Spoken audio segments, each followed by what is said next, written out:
도피성, 오늘의 말씀은 20장 1절에서 9절 말씀입니다. 말씀 살펴보기. 여호와께서 여호수아에게 말씀하여 이르되 이스라엘 자손에게 말하여 이르기를 내가 모세를 통하여 너희에게 말한 도피성들을 너희를 위해 정하여 부지 중에 실수로 사람을 죽인 자를 그리로 도망하게 하라. 이는 너희를 위해 피의 보복자를 피할 곳이니라.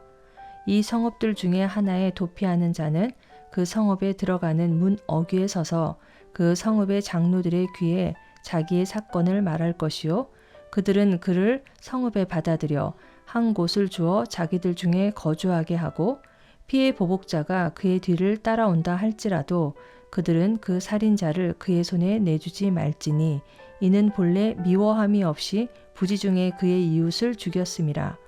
그 살인자는 회중 앞에 서서 재판을 받기까지 또는 그 당시 대제사장이 죽기까지 그 성읍에 거주하다가 그 후에 그 살인자는 그 성읍 곧 자기가 도망하여 나온 자기 성읍 자기 집으로 돌아갈지니라 하라 하시니라.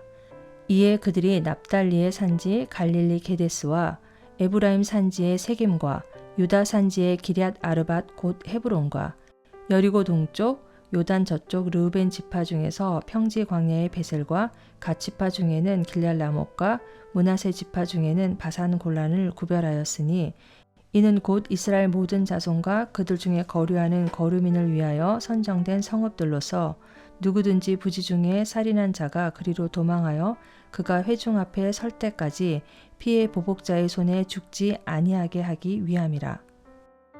오늘의 팁. 3절의 피의 보복자는 이스라엘의 고엘과 관련이 있습니다. 고엘은 보통 가까운 친척이나 기업 물을 자로 번역됩니다. 고엘은 첫째 집안 사람 중 누군가가 재정의 어려움으로 땅을 팔거나 종으로 팔렸을 경우에 대신 빚을 갚아줌으로써 토지의 소유권을 되찾아 주거나 자유인의 신분을 회복시켜 주어야 합니다. 둘째, 남자가 아들 없이 사망하였을 경우 그의 형제 중 하나가 사망한 남자의 아내와 결혼하여 아들을 낳아 대를 잇게 합니다. 셋째, 집안에 누군가가 살해당하면 피의 보복을 대신할 의무와 권리를 지닙니다. 말씀 이해하기.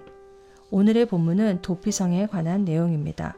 도피성은 살인의 의도 없이 사람을 죽인 자가 도망쳐 보호받을 수 있게 하려고 정한 곳입니다. 사람을 쳐 죽인 자는 반드시 죽이라는 것이 하나님의 율법입니다. 철 연장이나 돌이나 나무 연장으로 사람을 쳐 죽이면 그 살인자는 반드시 죽여야 합니다. 특히 미움과 악의를 가지고 살인을 하면 그 사람은 반드시 죽여야 합니다. 하나님은 고의로 사람을 죽인 자에 대한 피의 보복자의 살인을 허락해 주십니다. 그러나 악의가 없이 혹은 실수로 사람을 죽인 자는 도피성으로 피신할 수 있습니다.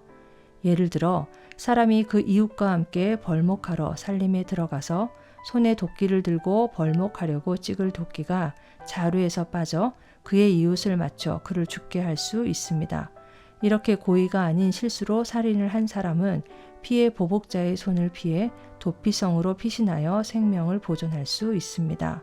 도피성으로 피신한 사람은 그 성읍의 장로들에게 자신의 사건을 말해야 하고 장로들은 피의 보복자들로부터 그 사람을 보호해야 합니다.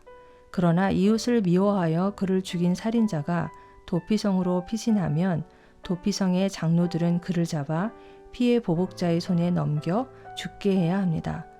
도피성으로 피한 자가 자기 집으로 돌아가기 위해서는 먼저 회중 앞에 서서 자신의 무죄를 변론해야 합니다. 그리고 그 당시 대제사장이 죽으면 보복의 두려움이 없이 자유롭게 자기 집으로 돌아갈 수 있게 됩니다. 이것은 대제사장이 제사 제도를 대표하기 때문에 대제사장의 죽음이 살인자의 죄에 대한 속죄의 의미가 있기 때문입니다. 하나님은 이스라엘이 기업으로 차지한 땅에 요단 동쪽에 세 성읍 그리고 요단 서쪽에 세 성읍을 도피성으로 세우라고 명령하셨습니다. 이스라엘 백성은 하나님의 명령대로 그들이 차지한 요단 서쪽의 납달리 산지 갈릴리 게데스와 에브라임 산지의 세겜과 유다 산지의 길럇 아르바 곧 헤브론의 도피성을 구별하여 세웁니다. 그리고 요단 동쪽 르우벤 지파의 평지 광야의 베셀과 갓 지파의 길랏 라못과 므낫세 지파의 바산 골란을 구별하여 도피성을 세웁니다. 도피성으로 피할 수 있는 자는 이스라엘 모든 자손과 그들 중에 거류하는 거류민뿐만 아니라 타국인도 가능했습니다. 생명에는 생명으로, 눈에는 눈으로 라는 율법을 통해 피의 보복은 정당성을 가집니다. 그러나 도피성은 실수로 사람을 죽인 자들이 피난처를 찾을 수 있다는 점에서 하나님의 자비를 보여줍니다. 하나님은 살인이라는 행위 이전에 그 사람의 동기를 먼저 보십니다. 살인에 대한 엄격한 심판은 사람에 대한 미움과 악의를 가지고 살인한 자에게 주어져야 합니다. 물론 사람의 생명은 신성하므로 실수로 살인한 자에게도 피를 흘린 대가가 주어집니다. 그는 도피성으로 피신하기 전까지 피해 보복자의 손의 위험 속에 있습니다. 또한 대제사장이 죽기 전까지 도피성을 나올 수 없습니다. 결국 살인에는 피를 흘린 것에 대한 정당한 대가가 주어집니다. 오늘날 많은 그리스도인들이 다른 사람의 죄를 쉽게 판단하고 정죄하는 자리에 앉아 있습니다. 그리스도인은 심판의 자리에서 잠시 내려와 자신의 아들을 기꺼이 십자가에 내어주신 하나님의 사랑의 눈으로 다른 사람을 바라보아야 합니다. 또한 죄에는 반드시 대가를 치러야 한다는 사실을 잊지 말아야 합니다. 말씀 따라 살아가기. 당신은 심판의 자리가 아닌 하나님의 사랑의 시선으로 형제 자매들을 보고 계십니까? 하나님의 사랑의 마음을 품기 위해서 당신이 해야 하는 일이 무엇인지 생각해 보세요. 말씀대로 기도하기.